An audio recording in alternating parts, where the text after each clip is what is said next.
Bianconeri, mais aussi d'autres, parce qu'aujourd'hui, on va parler de la nationale italienne. Certes, on fera quand même un petit focus sur les joueurs de la Juventus employés dans cet Euro 2024, parce que c'est le but de la chaîne, c'est un monde juventino, mais on va parler un peu large, nationale italienne. Et donc la reprise de la chaîne se passe vraiment très bien. J'ai 50 abonnés en l'espace d'une semaine, je ne sais pas ce qui se passe, mais continuez à liker, vraiment, vraiment, likez les vidéos, commentez-les, parce que en ce moment, je vois vraiment que ça marche. Ça marche, plus vous likez, plus la vidéo est vue par de nouveaux abonnés et plus on gagne de visibilité de la communauté. Donc ce qui fait que quand on fera les live matchs, on sera beaucoup plus et on s'amusera aussi beaucoup plus. Donc vraiment, déverrouillez l'écran, allez voir la vidéo, mettez un like, mettez un petit commentaire. Alors donc, début choc de l'Italie qui est la sortante vaincante du dernier Euro et qui se fait vraiment démonter en 28 secondes. Erreur de Di Marco, oui, pendant qu'il mettait en jeu ce ballon par la touche latérale, mais aussi beaucoup de...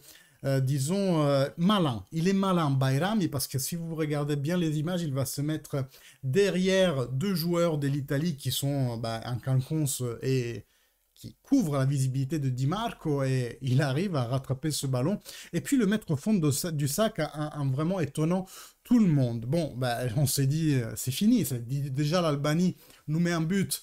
Et c'est l'équipe la plus faible que l'on va rencontrer dans ce pool où l'Espagne a gagné déjà 3-0 contre la Croatie. Donc on se dit que ça commence mal. Heureusement, les Azzurri ont su surmonter la pente avec une première mi-temps, ma foi, assez bonne, où ils ont beaucoup créé. Et après, la deuxième mi-temps, par contre, gestion complète. Avec une Albanie qui, malgré la supériorité de l'Italie, a quand même, disons, failli marquer en fin de match. Donc on s'est dit, bonne la première, on s'est dit ça. Par contre, maintenant le jeu commence à se durcir. Il y a déjà l'Espagne jeudi prochain, et ça c'est le vrai adversaire du pool, Morata. En grande forme, il marque, Morata qui revient dans les discussions pour éventuellement renforcer l'attaque de la Juventus qui va perdre Milik, Ken et peut-être Chiesa. Donc à ce moment, on a besoin effectivement d'un suppléant pour Vlahovic, de quelqu'un de mettre à l'externe. On parle de Greenwood, on parle de Morata. Voilà, on fait tout un peu un micmac, mais en tout cas, Morata à son âge, avec son expérience, pour un Morata tiers, moi je suis assez à des chiffres raisonnables, parce que vous voyez bien que ce soit son année à l'Atlético ou alors voilà, en Coupe du Monde, c'est un joueur d'expérience qui peut vraiment apporter quelque chose à notre ensemble d'attaque. On va se concentrer aujourd'hui sur Chiesa et Calafiori et bien entendu aussi Di Lorenzo. Pourquoi? Parce que c'est les trois joueurs de la nationale italienne qui sont en orbite Juventus, Chiesa parce qu'il y est, et puis Calafiori et Di Lorenzo parce qu'il pouvait y être. Pour Chiesa, on a peu vu honnêtement. Il y a eu 2-3 actions où vraiment il a montré qu'est-ce que c'est le vrai Chiesa, mais sinon dans la globalité, moi, il me donne toujours l'impression de pas savoir exprimer en totalité ce qu'il sait faire. De plus, il a eu des occasions qui sont passées vraiment à quelques centimètres du poteau. Donc oui, un peu malchanceux Federico aussi. En ce moment, lui, il a la tête à l'euro. Il a dit qu'il négociera ni avec la Juventus, ni avec Milan, Rome et les autres prétendantes pour vraiment se concentrer sur l'euro. Et parce qu'il le sait que cet euro, il est vraiment important pour lui pour obtenir de la visibilité et obtenir une reconnaissance salariale qui est plus de ce qu'il a aujourd'hui. Parce que vous savez que le renouvellement d'un an pour se permettre d'avoir des meilleures discussions l'année prochaine, ça il veut pas parce que ça serait au même salaire qu'aujourd'hui. Donc voilà, en somme, mon avis sur Chiesa n'a pas foncièrement changé. J'attends juste qu'il nous fasse briller les yeux, que ce soit avec l'Italie ou avec la Juventus l'année prochaine. Chiesa, le destin de Chiesa, il est fortement lié à Di Lorenzo. Vous le savez, ça se passe bien à Naples. Le capitaine veut quitter le Partenopée pour rejoindre un autre club. La Juventus est en première, disons, la première de la liste.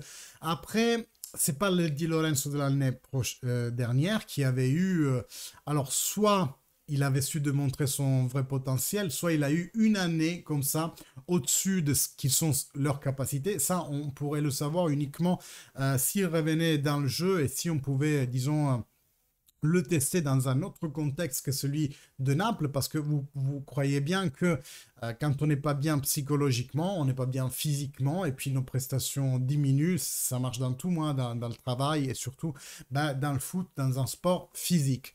Donc aujourd'hui, oui pour Di Lorenzo, pourquoi pas à la Juventus, mais sans dépenser non plus des gros millions, puisque, encore une fois, c'est un joueur qui doit tout démontrer, et surtout dans une nouvelle équipe qui n'est pas celle de Naples, où il a vraiment bercé assez longtemps, où il s'est imprégné de l'amour des tifosi et tout. Donc le changement impliquera certainement une remise en question de ses capacités, mais c'est à lui de nous démontrer qu'il peut faire partir de la Juventus. Réflexion maintenant sur Calafiori, parce que on a vu vraiment un joueur présent sur le terrain, et il y a une heatmap qui tourne en ce moment sur Twitter. Vraiment, on l'a vu dans toutes les phases. Attendez, j'essaie de vous la récupérer. La voici, c'est une touch map, donc c'est les trajectoires que Calafiori prend quand il est en possession du ballon. On voit déjà qu'il est forcément tout à gauche, puisque c'est sa partie de terrain favorite. Il est gaucher, mais aussi assez ambidextre, il faut dire. Et bien, regardez tous les mouvements horizontaux pour faire une transmission de ballon. Regardez sa présence dans le milieu de terrain haut à gauche. Donc, vous voyez que même s'il est un défenseur, il a quand même une attitude assez offensive. C'est ça qui me plaît chez lui. Et puis, une physicité qui lui permet vraiment d'être presque dominant vis-à-vis de tout type d'adversaire. Il fait une petite erreur à la fin, et je pense que c'est ce trait que vous voyez là en diagonale qui va vers la petite surface et qui rentre dans la petite surface. C'est la toute dernière occasion de l'Albanie où ils ont failli égaliser. Donc là, il fait pas bien sa diagonale, mais c'est des choses qu'il peut apprendre, il n'y a pas de souci. Donc voilà, très bonne impression pour Calafiori. Maintenant, comme je vous racontais, eh bien, il faut trouver une entente avec le Bologne parce qu'il l'évalue à 50 millions. C'est un chiffre totalement ubuesque. Même Bremer, on l'avait pris à 40 millions. Donc voilà, côté Bologne, il faut un peu revoir changer son fusil d'épaule, je ne sais pas comment on dit, enfin revoir un peu leurs ambitions. Bientôt dans l'Euro, on aura aussi l'occasion de voir d'autres joueurs qui intéressent la Juventus. Notamment aujourd'hui, il y a la Hollande qui joue contre la Pologne. Donc il y aura Tech, il y aura Milik, il n'est pas là parce qu'il est blessé, le pauvre. Mais il y aura Koopmeiners, il y aura d'autres joueurs assez intéressants dans cette Hollande. Notamment Zirkzee qui est promis époux du Milan, mais je pense aussi beaucoup à, comment il s'appelle l'autre, Xavier Simon, il me plaît beaucoup ce joueur. J'ai hâte de voir ce qu'il fera cet après-midi si je peux regarder le match. Et bien entendu, on aura la France où on pourra voir Adrien Rabiot et Khéphren Thuram qui sont disons, l'option A. La Juventus essaye fortement de renouveler Rabiot, mais celui-ci n'a pas encore donné de réponse, qui commence un peu à me faire tourner les baloches.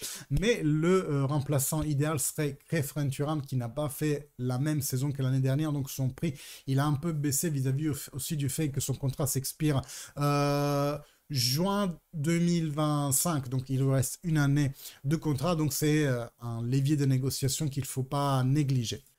Bon, voilà pour ce petit résumé. Moi, je ne peux que vous inviter toujours à liker, vous abonner et créer un commentaire parce que, comme dit, ça marche énormément bien.